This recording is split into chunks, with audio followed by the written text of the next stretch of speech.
वर्षातनं एक दिवस गावाना पण भेट घ्यायला मानकेश्वरची येतो. नमस्कार मित्रांनो, मानकेश्वर देव आहे.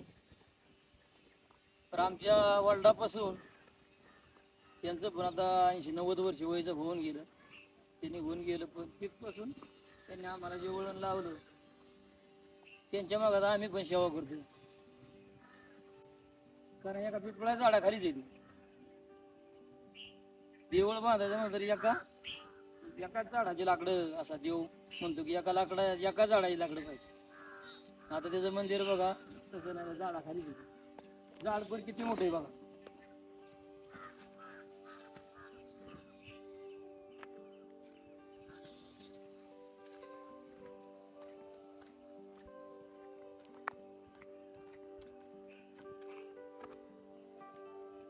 आता आमचा बकरी पण गावाला जाणार आहे, त्याच्यामुळे आता 6 महिने आम्ही तिकडे असतो. त्यामुळे जाता जाता भेट घेणं गरजेचं आहे. त्यांना एक शेंडीचं फळ द्यायचं, उदबत्ती. त्यांना काय द्यावं लागते फक्त द्यावं फक्त शेंडीचं फळ आणि द्यावं सरदा पाहिजे. देव काय आपला धन मागित नाही मोठी, आणि मनापासून सेवा केली पाहिजे आणि मनापासून सरदा पाहिजे.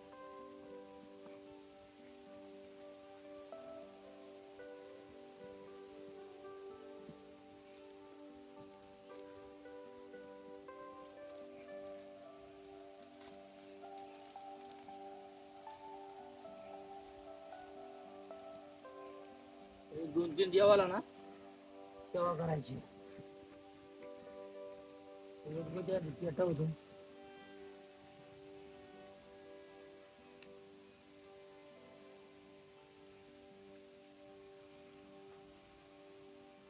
तेव्हा त्यांनी कशी सोयी केली, कारण देवाला दिवा लावून ठेवलाय. भगवान परमेश्वरा,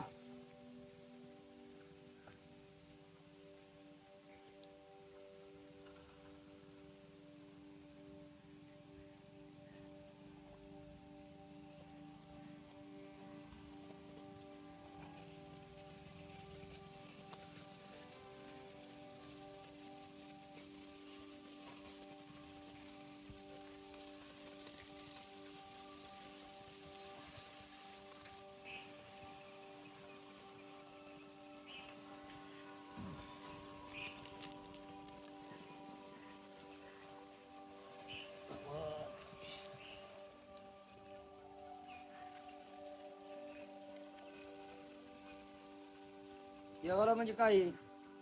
हळदी कुकाचा मान लय मोठा असतो.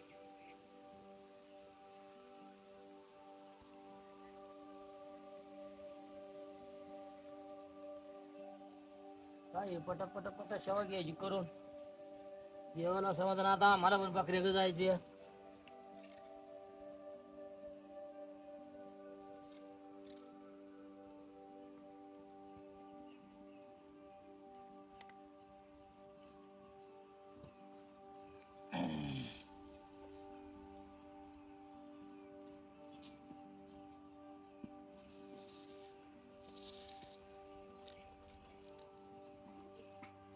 भगवान परमेश्वरा, अंकिशरा, शेळी मेंढीला सुख दे, माणसाला सुख दे.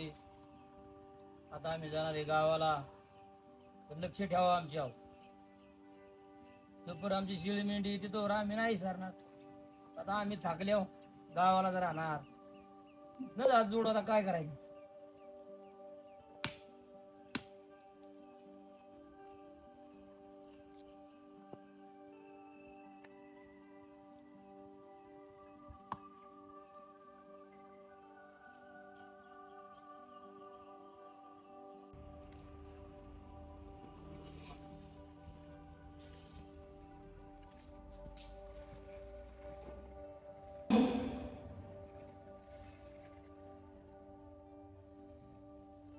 हे गावदेवीचं मंदिर आहे. पहिले देवाला मला काय नव्हतं, त्याला मोडकं देवाला म्हणायची आणि लाकडाचं आणि कवलाचं देऊळ होतं. आता देऊळ मस्त बनवले, पण एकदम जागरूक झालं. आता तरी गावाला झालं, घरी झाले, गाव डोंगराजवळ नाला पाण्याचा चालला टाटाचा, म्हणजे बाहेर काळ होता आमच्या लहान वयाच्या काळात. पण माणूस येता जाता येतं, बसायचं, पाय पडायचं, दर्शन करायचं, कारण एकदम जागरूक ठेव बाहेर बोलतो होतो. असं आहे मित्रांनो, देवाला सांभाळलं बसलं चांगलं आहे.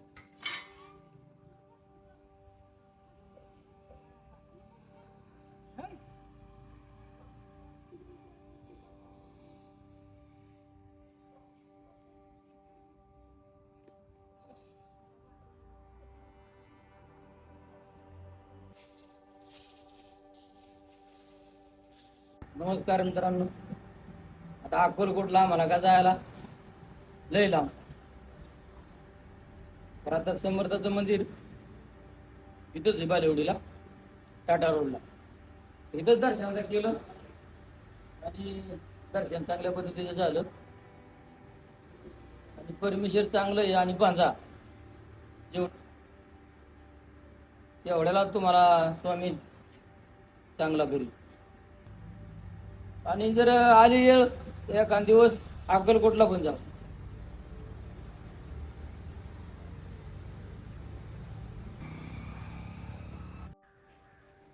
नमस्कार मित्रांनो, आता मी जी उभा राहिलोय ना, शेती होती मित्रांनो, शेती भात शेती होती. तर अशी शेती होती, शेतकरी पण अशी शेती बनवायचं तर फोटो काढण्यासारखी शेती होती. काय फोटो काढण्यासाठी.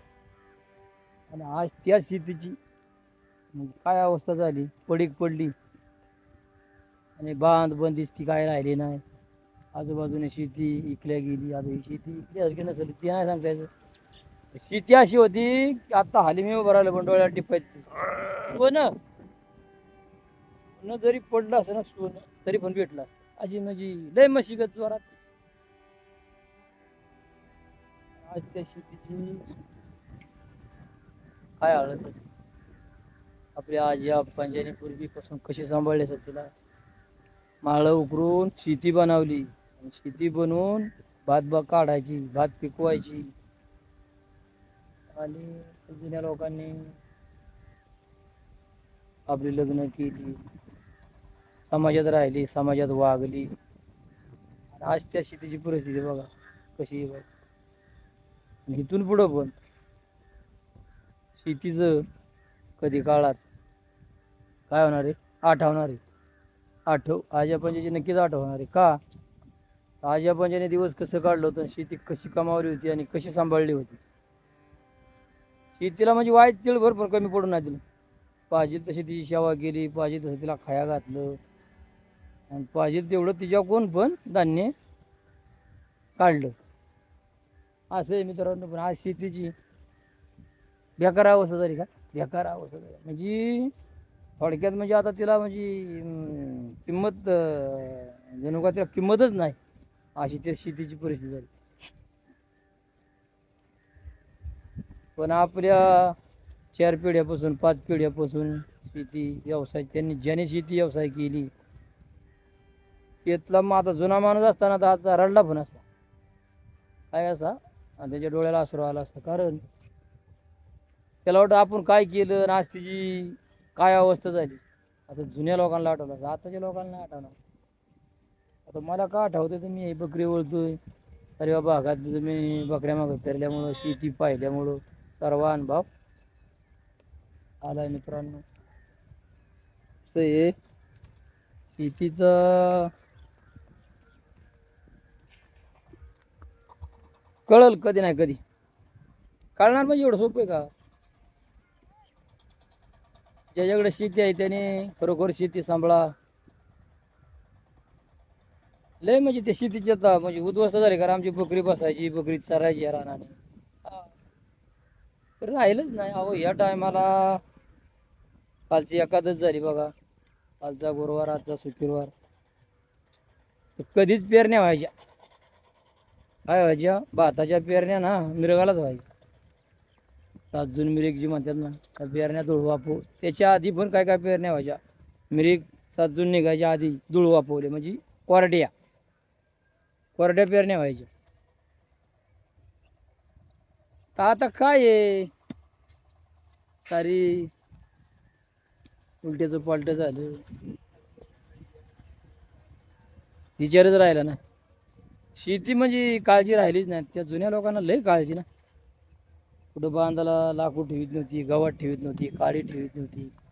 सर्व मेहनती करायची, मेहनत. लगे राब फेकून द्यायचा, धुळवापाचा उगवायचा तो राब. आता बिचाऱ्याने ह्यानी पण मागं घेतलं. आणि काही जुनी अजून पण 4-2 माणसं असतील जुनी, पण ती पण आता विचार करायचा डोक्यात, आपला काळ काय होता, आपला दिवस काय आले. अवघड आहे मित्रांनो. जुन्यासारखी मजा नाही जुन्यासारखी. आता हे काय काही बेसळ करायला लागली, काही खायला लागली, सर्व बेकारी खाण्या जाण्यात पण बेकारी व्हायला लागली. काय वडापाव खाते ते, वडापाव दिवस काढते ती. जुना माणूस टिकवतो त्याला कारणा होत्या. कारणा म्हणजे चटणी भाकर भरपूर खायचा, आल्या गेलेल्या पाहुण्याला पण घालायचा, तो खायचा, गाया म्हशीचं दूध राहायचं. असं आम्ही बकऱ्या मागं राहायचो ना, तर शेतावर जेवण आणलं ना, 2-2 माणसाचं जेवण शिल्लक राहायचं. ते हाका मारून जेवण द्यायचे कोकणातले लोक. असं होतं मित्रांनो. जुन्या बाया माणसं पण भारी कटळत नव्हती. 20-25 माणसाला जेवण घालायची, भाकरी घालायची, कढी गोड त्याच्या भात लावाय आलं ना, एवढी सेवा करायची. आता काय नाही राहिलं मित्रांनो, खरं नाही राहिलं. शेती व्यवसाय म्हणजे आता राहिलंच नाही. लय म्हणजे आता समजा मिळायला लागलं. काय झालं, मिळायला लागलं. शेतीची मला आठवण झाली का, शेतीच म्हणजे एकदम सोन्यासारखी होती. सोन्यासारखी शेती जमीन होती. या आज अवस्थाच बघसाल, मशागत म्हणजे लय जोरात. वाईट वाटतं मित्रांनो, पण आता काय आहे, काळाच्या मानाने काळाला आता समोर कोण आडवं जाणार आहे. जायचा दिवस पण नाही राहील. आता का आली पोरांना बोलाय गेलं तर राग येतोय. असं आहे मित्रांनो.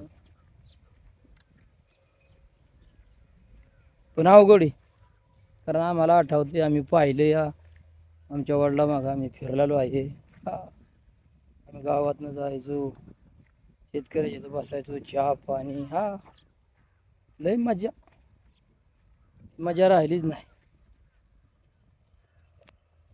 मजा राहिली नाही.